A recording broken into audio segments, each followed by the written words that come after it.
launch team wishes you good luck and Godspeed.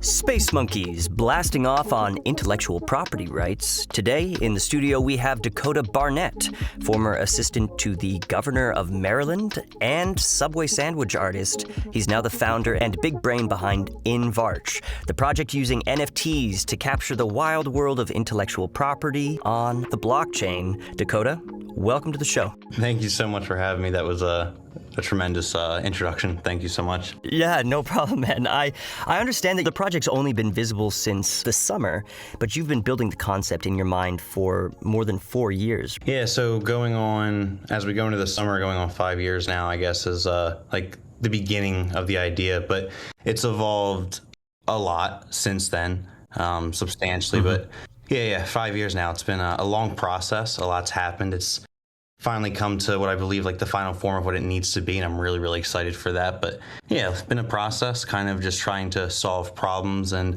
identifying those problems, and then realizing, okay, like what's like identifying like what would be an ideal solution, and then what's missing, what's the current bridge from that, and then aiming to build that bridge, provide that solution. If you could reach back 5 years, I'm curious, what was it that sparked the passion for intellectual property? When did you start thinking about this, and what gave you the confidence to believe that this was possible to put on the blockchain? Well, to be honest, like not even in, I guess, the most like professional or even legal state of mind thinking about like taking on IP. Yeah. It was more so, it was, again, a long time ago, and I was with a friend, and he had this idea for a car, renewable. He's just talking. I don't know if you've ever been with a friend and just, you're talking back and forth about random stuff. Sure. And he's sharing this idea, and it was actually practical. It all made sense, the idea he was saying. So I jokingly, I said, why don't you make it? And he laughed, and he's like, yeah, right. I don't know how to make that. And I don't know, maybe 10 seconds go by. An ordinary moment. But I don't know, I just had this light bulb, and it was, I guess I identified the problem of, people have great ideas all the time, every day. Yes. It's around the world. It's, when you think about it like that, I mean, it's crazy. It's more realistic to assume that most ideas don't come to fruition, or they're at least held back. Yeah. And how different, hopefully how much better the world would be if most of them could come to life. So the point is, there was a problem. People have great ideas, but that's only one piece of the pie. There's great ideas, there's skills, there's the resources to make it happen. Yeah. And it's only when they're all in the same room, all part of the same equation, that, that end result, what it equals out to, is an actual product or some form of realized innovation. So yeah, I was just, I don't know, to be honest, I just thought about, well, what if there was a platform, at first it was the very, very first idea in that moment was, what if there was a social platform that bridged thinkers and doers? It was the first thing that I thought to myself. Okay, interesting. And obviously it has evolved a lot since then, but mainly because of questions that have always arisen, like, that would be an amazing thing, but for one, how would you like store an idea? Okay, but how do you protect an idea?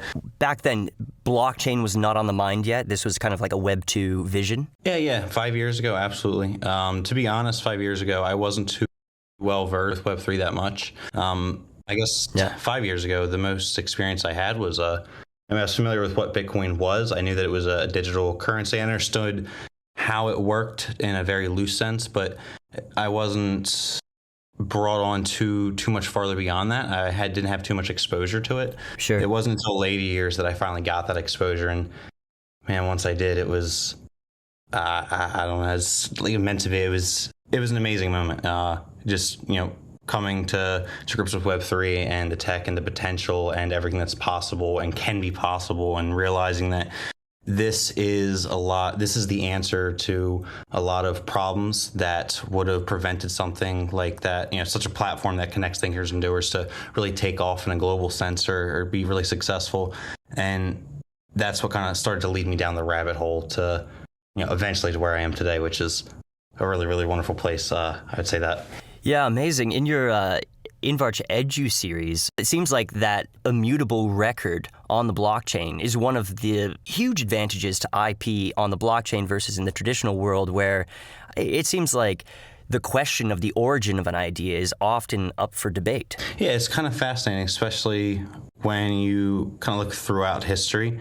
And depending on where you're located too, there's different interpretations of how IP is handled. So, like, for example, in the InvArch Edu series, one and several examples, but one of them was a case in the United States where an artist, he had written a song which he had sold the rights to, which he then made a song later on in his life. And I'm forgetting these specifics, but I believe the debate was that the song was too specific, it was too close to the original song, and he actually got sued. To his own song. Yeah, so it's kind of funny. However, in like Europe, for example, in the EU, if I'm correct, I don't believe that type of case could have ever happened. The reason being is that intellectual property isn't something that from their interpretation is something that you can ever, the author, the true creator, could ever give up 100% ownership of. It's not something that is possible. So it just highlights the fact that there's different interpretations of this. So blockchain, it all started with NFTs, realizing, okay, this is a way to encapsulate ideas, but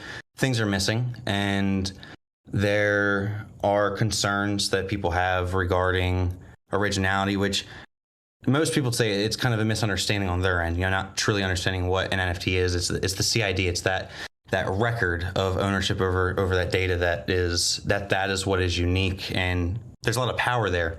However, there's simple things that are missing, which bring international compliance, so to speak, with the ability to transfer copyrights and to have joint copyright ownerships and so on and so forth. And with those things, sometimes it really is just having a record, which we introduce with our IPL or palette IPL, which is IP licensing palette for our chain. So having like records, having the ability to assign ownership using tokens to fractionalize it, having the ability in the future to actually record signatures, like actual digital signatures, something like that's actually kind of major in a lot of countries, having something as simple as a digital signature, but something that is more than just the signature that is your ID on chain. A lot of institutions require more than that. So sometimes it is, again, simple as kind of just providing some clarity to the process, which gives these things a bit more power. Amazing. So I want to dive into all the tech you just mentioned here, but just real quick, can we catch our audience up just a very basic overview of what it looks like trying to protect intellectual property in the real world today? Yeah, so it can be quite messy, quite expensive is the one problem. So without a clear record of ownership from the inception, that's where things get muddled. So a prime example is with Mark Zuckerberg and the Winklevoss twins. Sure. So had there been clear records of things of what IP they had, for example, so it would go to help out both sides, just create a clear story. So in the instance that, let's say, the Winklevoss twins truly did provide the core foundation for what became Facebook, then those records would be more clearly defined. They would be stored on an immutable ledger forever. So once that instance is there, so if they were to choose to share that with someone, in that example, Mark Zuckerberg, it would be recorded. So those instances, when it comes to something like court, it would make let's say the attorney's job very, very easy to prove what happened and when and the timeline of things, but also in this case, the contents of things, which again helps provide a clear picture of who was the creator of what, where did ideas originate from, who is the author. So it's, things like that brings a lot of clarity. Without that, again, really messy. It's really expensive too. Fortunate for the Winklevoss twins, they had the ability to, hire an attorney. Could you imagine being just a random person, let alone imagine if you came from poverty and you had lost a great idea like that to someone who had means or had built the means. They were then a millionaire at that point. Could you imagine trying to go up against them, in a legal court? It'd be intimidating. And the other thing is, what if you're not even from the same country? Right. Then what do you do? So because of these barriers that we the globe has, all these different countries and different rules and all these things, there's these problems and lack of clarity. But again, with blockchain and thinking going about things a bit differently. I do believe, and with InvArch, that we can create a unified system that solves all of those problems, hopefully, at least through time. And just to be clear, in the real world, ideas aren't always legally defined beforehand, but it's the process of proving that those ideas came from a specific origin at a specific time that's so expensive, right? Oh, absolutely. So, I mean, typically, it's one thing, don't get me wrong. So, if there was for example, let's say you and I, we're hanging out and we're friends, and I'm recording for whatever reason, and let's say I just like to do that. Some people, they have a habit, they like to be like they want to be a producer. So I'm recording things, I prepare you, and you like it, and we go into it. And the whole time I'm recording it, I mean, I have some good evidence on my side.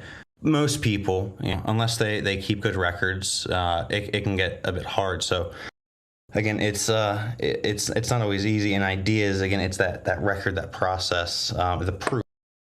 And when the proof sometimes isn't legally protected, which at least in the United States can cost anywhere from $10 all the way up to full legal protection up to $50,000. Like, wow, that's a lot of money to protect a good idea that I would hope is going to help the world. It's in my language, it's kind of like damning on innovation to make it so hard to where it's hard to protect it, and then it's also expensive to protect it if, I don't know, it really doesn't work towards the masses, I feel like. Okay, well then let's talk about the technology and the system you've built here.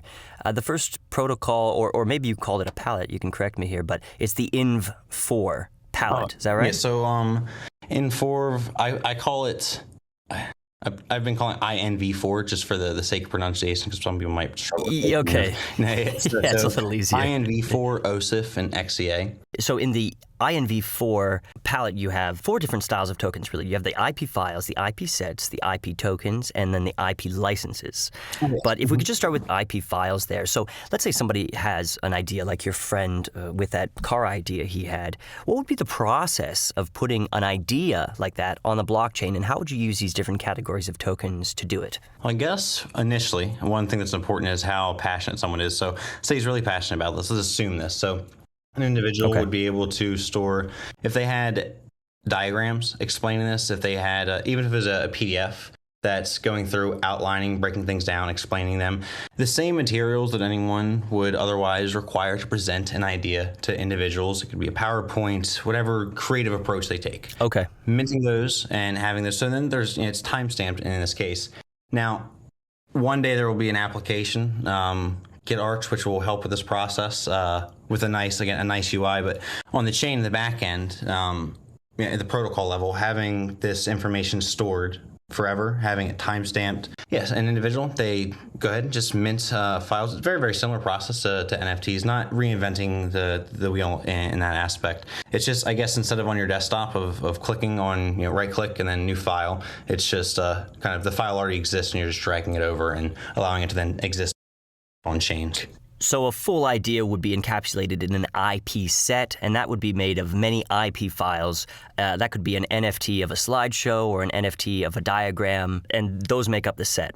If it was just ideas, then presumably an IP set would be used to encapsulate that. That would be, you could see it as like the root repository, so to speak. Very, very similar, let's say, with music, and not just an album and songs, but just a song itself could be one IP set. And in that song, let's say you have one individual, they make beats. They have IP files that at one point it's part of their collection. They just have them in their library, all these beats that they've made, and they own them. And they can have an agreement where they then contribute this beat to a track, to this song, this IP set. Another person contributes vocals, another person contributes, let's say, a guitar riff, and so forth, all these WAV files.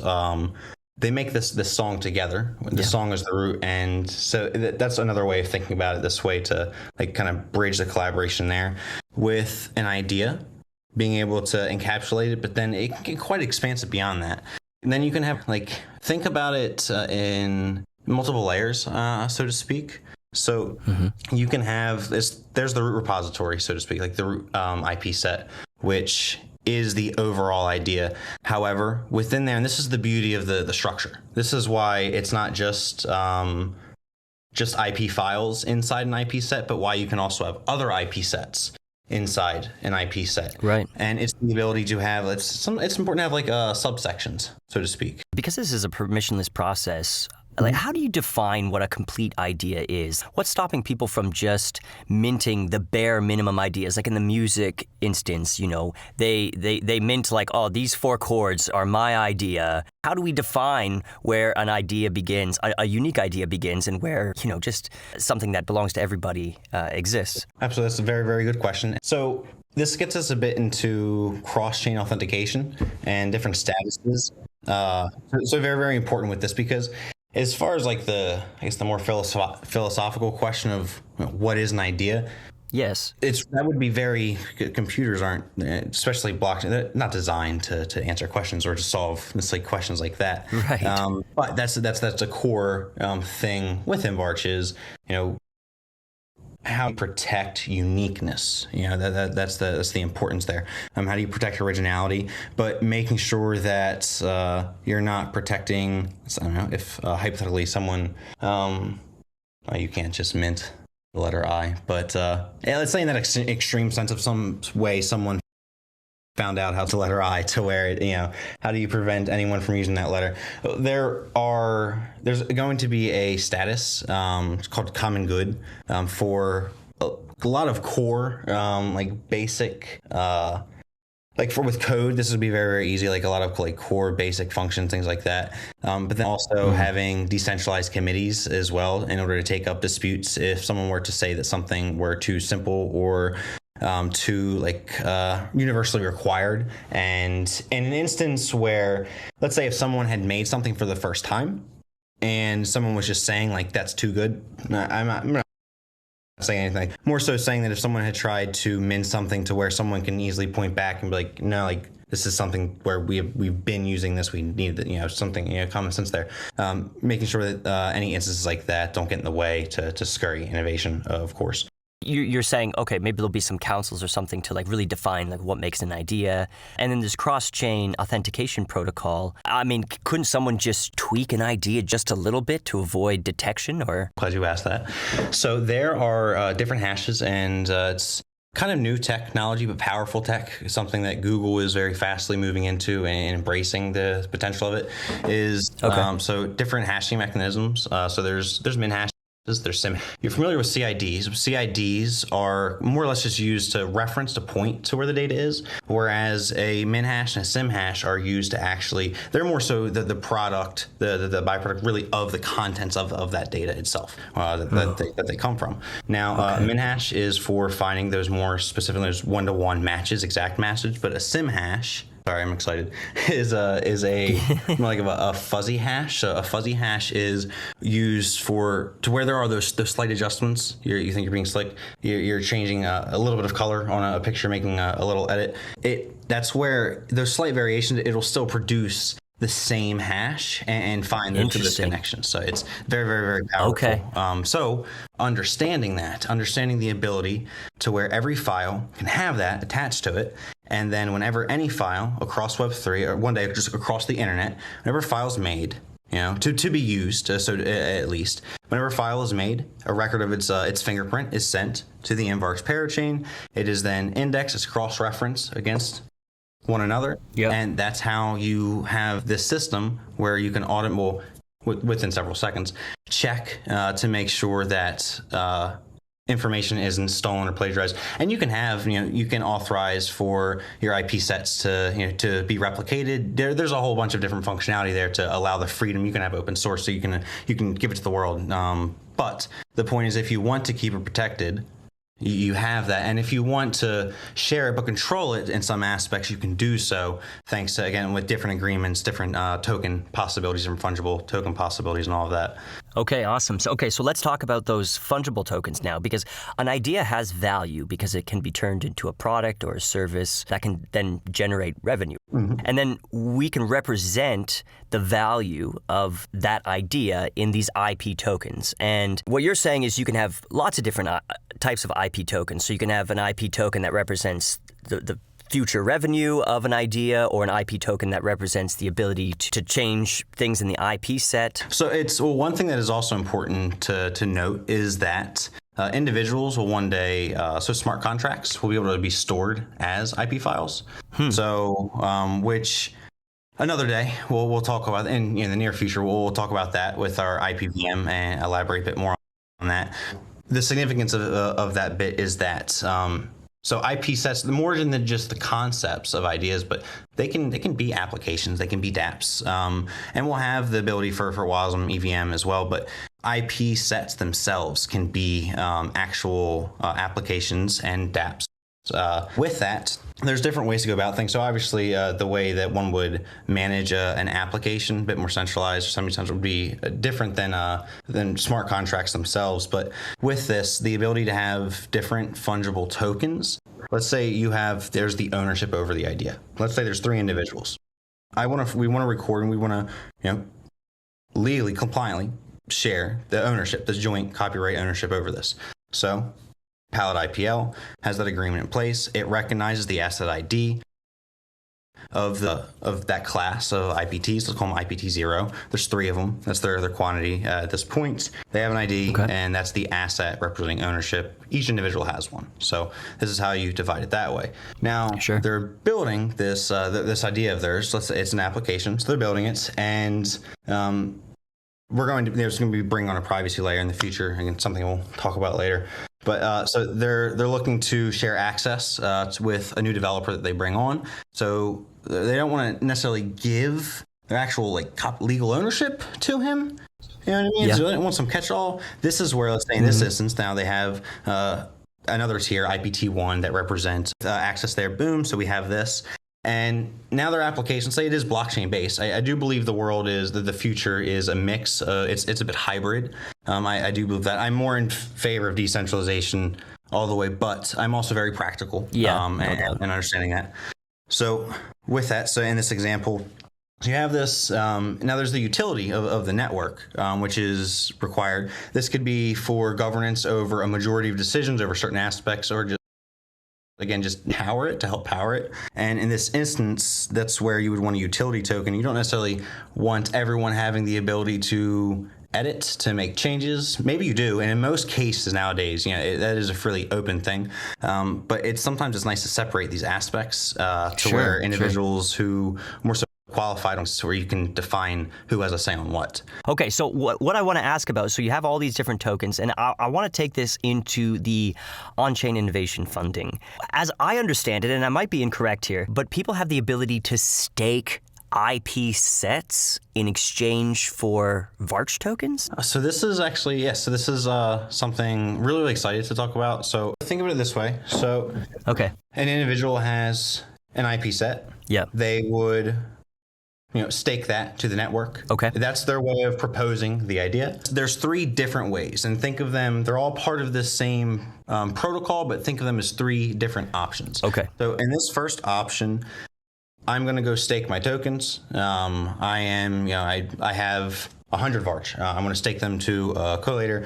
And in this process, what I would do is I could choose an IP set that I like, that I support. I would like to see it get some staking rewards. So, and this is what's similar to a star is, so instead of me staking to a collator, I'm staking to the actual IP. I'm choosing that. In the background, there's obviously coallators still getting funded. However, what I'm really doing in this process is I'm choosing how to delegate the distribution of network rewards that are set aside to fund this process. Understood. So that's the first option. Then there's option 2. So option 2, I would approach it similarly. I'm going to stake my tokens.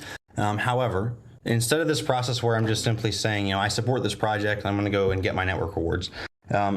I can say I'm actually going to give away some of those network rewards that I would have seen, some or all of them. I'm going to choose a project or projects to divert those funds, those rewards directly to.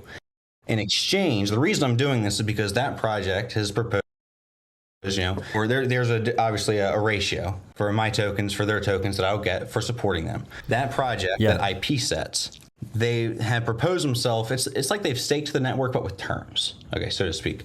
And those terms dictate that, we will mint these tokens, give you this if we raise this. So it's kind of bringing that process on chain. So if enough people support us and we're able to raise enough Varch, then if we reach the threshold, tokens will be minted, distributed, great, we'll have this liquidity in place, and that'll help the project get going in those needs that it has.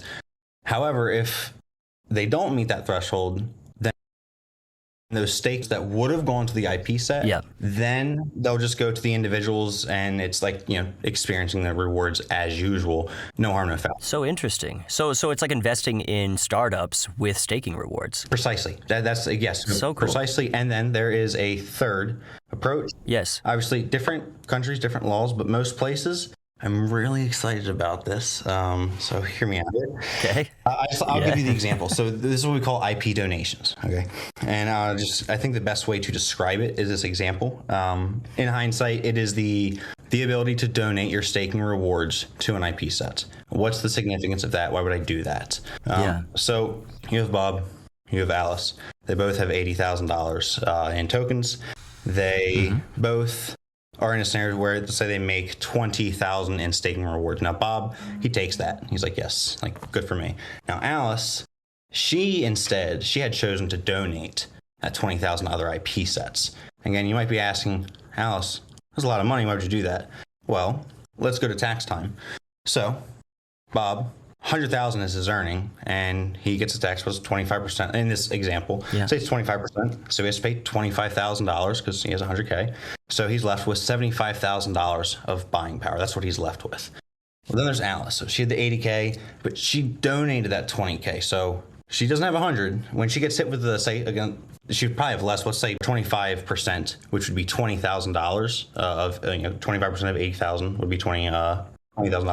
Yeah. That's the same as what her donations were. That levels out, to where then Alice is left with $80,000 of buying power. The significance is, so Bob gave $25,000 away in taxes. No money went towards innovation, and he has $75K in buying power. Yeah. Alice, she gave $20,000 towards funding on-chain innovation, funding the future, hopefully. And in the process, she actually retained an extra $5,000 for herself to use towards whatever. And she directed the taxes toward innovation. Precisely. It's kind of like a way of bypassing taxes to directly fund innovation. In a way of, at least like, let's say in America, how corporations are given a lot of loopholes to fund themselves by giving stocks to individuals. Well, this is a way for individuals to take that power, the same power, but have it individually and choose how they want to fund innovation by choosing where their rewards go, getting, again, depending on where you live, but having the ability for tax breaks on that. So that makes a lot of sense. And then just how does the Varch token accrue value? Like, how does the network accrue value? Absolutely. So there's a finite amount of 1 billion tokens. With that, having these different mechanisms that call for the token's utility, whether it's to mint IPFs, powering transactions, and funding innovation on chain. A lot of lock things up, but we also, again, we take that further. It's more than just the InvArch network, like the actual Parachain itself. A lot of amazing things are going to be built on top of it. However, we plan on spreading this full force, and there's also a lot of strong ideas that we've had, like in our recent Edu Series 4, InvArch Edu Series 4 article. Very near the end of it, we had shared a glimpse of our vision of AUSD, Akala's stablecoin, in the InvArch network. So allowing individuals to, let's say, bond IPT or back their value to Varch, to collateralize their IPT, which is locking up the IPT and locking up the Varch behind it, collateralizing all this to mint AUSD, which then provides a stable native currency for transactions, for business dealings. It's very, there's a reason why stablecoins are as big as they are. And providing that throughout all of Kusama, but for every single individual who starts up their business this way, having this clear pathway to a stablecoin that they're able to back and collateralize through their own, through this mechanism. Very, very powerful. And throughout the whole process, again, it's locking up Varch as well in the background. So a lot of locking up of the token through these processes, because transactions, again, they're cheap. Let's be honest, they're very, very cheap. So a lot of individuals we anticipate one day using this technology, but a lot of mechanisms locking up the tokens, helping to fund innovation and power the network. So once you guys print these 1 billion Varch tokens, where does rewards come from after that? So in order to continue the longevity of the network, Yeah. The way that this is determined is through the structuring of the mix of network fees versus on-chain innovation funding, the fees from that, all the different fees from staking. There's, again, a slight uptick there that helps to keep a steady stream going into the treasury. And again, as the token, as that total value lock increases, the supply locks, the value of the token increases. Keeping that steady stream is good, and it increases in its own value, again, as the value of the token rises as well. So just through the structuring of all that whole system there. Okay, so I just wanted to finish this up with talking about the international compliance. It sounds pretty wild, and this probably has to do with the IP licenses. How do you guarantee that this system will be compliant all around the world? And what kind of work is required to make that happen? Yeah, so that's actually an excellent question. So it's important to understand, first and foremost, so providing a network, so a series of protocols, and understanding that layer, that level of technology in the tech stack. So what we do is we provide the framework, the vehicles for transport IP rights for different agreements, licensing agreements. So with all of this, we provide these bodies, and there's two things. One, the ability for applications which need to have their due diligence, but obviously applications to have different agreements, different structures in place, and sometimes limitations. Obviously there's certain countries where you cannot get protection there right now. Let's say if there was a lawless country, so to speak. So certain restrictions or at least warnings in place. But as far as on-chain goes, again, it comes back to that one bit of just missing a bit of clarity. And one of the most powerful thing is providing a system where copyright agreements, licensing agreements are clearly defined, or their absence is also clearly defined. And when they are defined, explaining what they do and then just tracking that. Bringing that a step further in order to satisfy, again, it might seem like a really silly thing, something kind of small, but this makes agreements legal in multiple countries and opens the door further between multiple individuals, is attaching real, actual digital signatures versus just transaction and having like your on-chain ID instances like that. Attaching instances like that, making that possible to be included with agreements. It's these little steps that just again help kind of make things compliant. Yeah, bring that little bit there. There's simple things that. Here's what we did. What you do is you have to just look at the world, and we've done this, and you have to ask yourself, well, what is compliant? And you go about, you get the answers. Okay, what are we missing? Go ahead, you figure that out, okay, and bridge that gap. And that's the approach we've taken with this, because identifying what's missing are actually pretty simple things, and then building the tech that bridges that. And that's what we've aimed to do, and I'm pretty sure that is what we've done, and looking to fulfill further with future partnerships and things of that nature. Are you guys going to go for a Parachain on Kusama with the Tinkernet? I don't think so. Here's the reason why. Okay, hit us, yeah. So, and I would say that it makes the most sense, honestly. It's about the vision of fulfilling the network. So with InvArch, Kusama is its own beast. It's alive and it's not going anywhere. But we need InvArch. There just needs to be this one common denominator among chains. And there's going to be XCM over bridges. We get to have the security, which is what's most significant here with protecting IP specifically. So we get to have the security of Polkadot, but then we can extend the services and the reach of cross-chain INV, InvArch-based modules to the Kusama ecosystem, extend that anti-plagiarism possibilities, the ability to authenticate over bridges, but to have two chains actually be kind of quite conflicting. And we could talk about it further one day, but it would make a lot of headaches just with the compliance bit for a little bit, and it would be wise to avoid wasting the time, so to speak. Nothing that couldn't be overcome, but then the time spent dealing with all of that. So that really is the bit there. So why not bring Tinkernet on there later? Because then again, just to have two chain, it would be very, very conflicting with this vision, and with realizing the process successfully. It would ironically, we would have to, it would add a few steps in us trying to bridge those gaps, so to speak. So whereas having a cousin chain helps bridge gaps for most other projects, it would cause gaps that we would then have to go about and fix ourselves and spend time on doing, because we just need that one central source of verification. We can extend that to Kusama, but we just want it on, have that security with Polkadot. Okay, so how many months out from a Polkadot parachain do you think we are? I will say this, be honest. Yeah.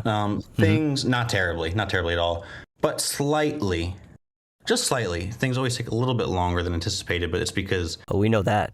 things have been refined and very, very thankful with the end results. But I'm looking at, the end of Q2, early Q3. Okay. Again, I believe it's around, I'm not saying this number, but around, I believe it would be before, I think, around the 25th slot. Okay. Yeah, nice. And just want to make sure we want to have, there's certain things that we want to have realized first versus getting onboarded. And then again, the beauty is forkless runtime upgrades. Polkadot tech is the best tech. But there's certain features that we want to have realized first, that when we do step out, while there will be some more immediate upgrades to occur, when we step out, they're going to have a lot to enjoy. Well, dude, it was really awesome to have you come up here today and, start to plant the seeds of this idea in people's minds, bringing the ability to protect our ideas and fund our ideas. I think is going to have an impact on the world that's difficult to imagine at this point. But I think after hearing you talk today, our audience is going to start thinking of how they can use it to make the world a better place. And I just want to thank you for coming on, and thank you for building what you're building. Thank you, Jay. So much again. Huge fan of you, your show. I love everything that you do, the support that you've had, and the knowledge that you bring to all of your viewers. So thank you so much for giving me the chance to share a little about InvArch and educate the masses a little bit. Thank you so much. Awesome. My pleasure. All right. Hopefully we'll talk to you soon, and good luck on the road to the Parachain. Thank you. Thanks, Dakota.